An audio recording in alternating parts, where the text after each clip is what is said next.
Welcome to The Test of Time, a show where we dive into the horror movies you loved growing up and determine if they still hold up today.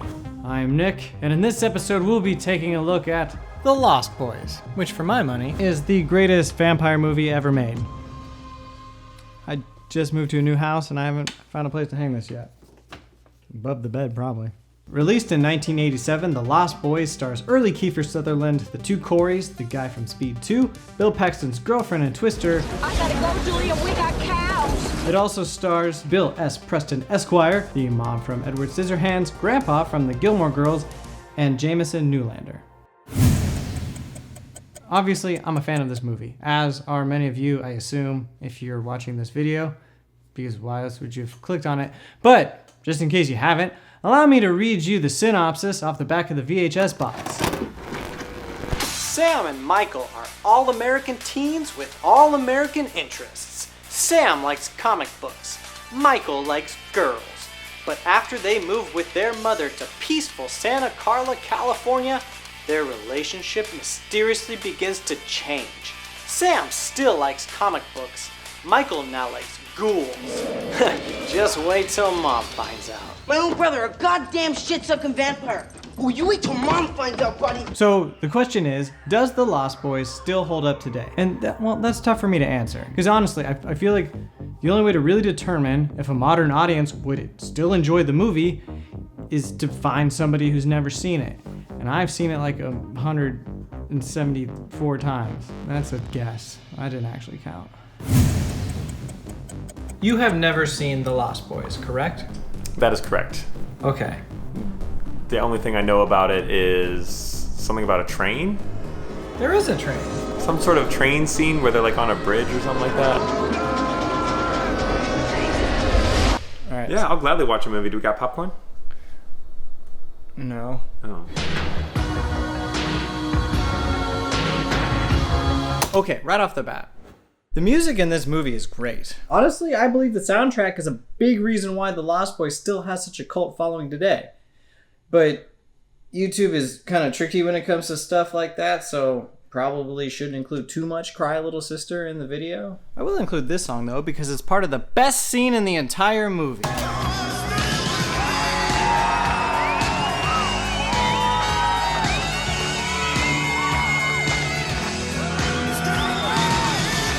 Timeless. Believe it or not, this guy's legal name is not Sexy Sax Man. It's Tim Capello. He's an actual musician who used to perform with Tina Turner, and he still goes on tour today. Do you think he still like lathers himself up in the oil and the chains? I believe that he does, actually. Wow! He actually did sign this and mail it to me for this video. I mean, I paid for it, but... Notice anything unusual about Santa Carla yet? No, it's a pretty cool place. If you're a Martian. Or a vampire. I don't know why, but that whole scene seemed almost sensual. It was they're like you could cut the sexual tension with a knife. The comic book scene? Yeah, that's just the two boys staring at each other from across the comic book store. Well, those two, they were brothers. Oh, okay. We're fighters for truth, justice, and the American way. Right. This movie has been described as sexy Well, there you many go. times, specifically by the director. The Lost Boys was directed by Joel Schumacher of Batman and Robin fame. Well, no, not at that point. It would have been St. Elmo's Fire fame, which is nothing like Batman and Robin. Originally, Richard Donner, who did The Goonies, was going to direct. The Lost Boys started off as a completely different movie. It was going to star much younger kids, and apparently it had a very Goonies vibe to it. I'm getting the big Goonies vibe right now. Donner ended up leaving to go direct Lethal Weapon, and it was Schumacher who said, "Why can't the vampires be teenagers? And sexy." Also, apparently Ben Stiller was almost cast as one of these guys. Maggots, Michael. You're eating maggots. How do they taste?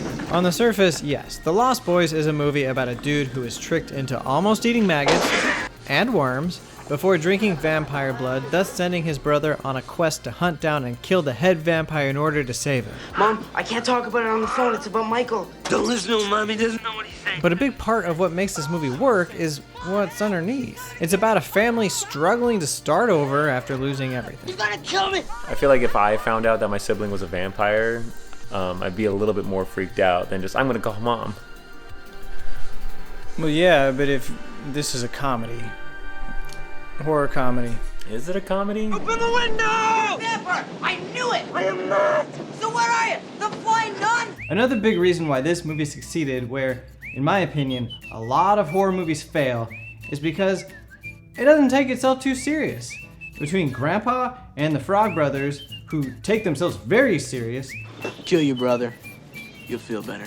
there are a lot of genuinely funny moments in this movie. Boy, somebody around here has bad breath.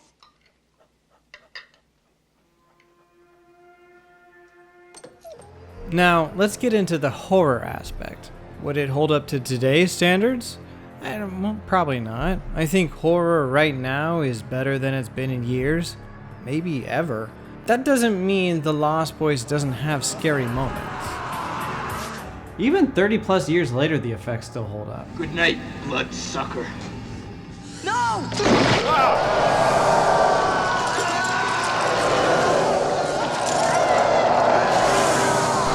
It's terrifying.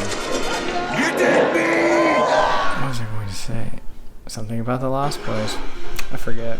Was it about the hand that was catching on fire? No, I don't think so. And how he cried that one tear? That was good acting. I think that was real. That was real? I think so. But now let's talk about some things that maybe don't hold up so well. Because no movie's perfect. Except Forrest Gump. The hair, definitely. Those outfits are not holding up today. It's true, the 80s didn't do any favors when it comes to hair and fashion. The Lost Boys is a perfect example of that. Just scope in your civilian wardrobe. Pretty cool, huh? For a fashion victim. But I don't know, I think that's part of the charm of the movie. It's 80s nostalgia at its finest. I'm Michael. Michael's great. I like Michael. Apparently the name Michael is said like 100 and something times in this movie. Michael. Michael. Michael. Mike? Michael. Michael. Michael. They say his name a lot. Your creature of the night, Michael. So, can a modern audience still enjoy the movie? I think this movie would definitely hold up, especially with the younger, I will say tweens. You think if a tween were to watch this today, they would still enjoy it? I think it's going to be a specific kind of tween. It's going to have to be some of the cooler, nerdy tweens. Death by stereo. But I guess I should just take it for what it is, as a fun kind of comedy, family, action adventure with vampires. Definitely not like the description on the box. One thing about living in Santa Carla I never could stomach. All the damn vampires. My verdict? A very biased yes. The Lost Boys still holds up to the test of time. Thank you for watching. My name is Nick, and I will see you next time. If there is a next time, I have no idea.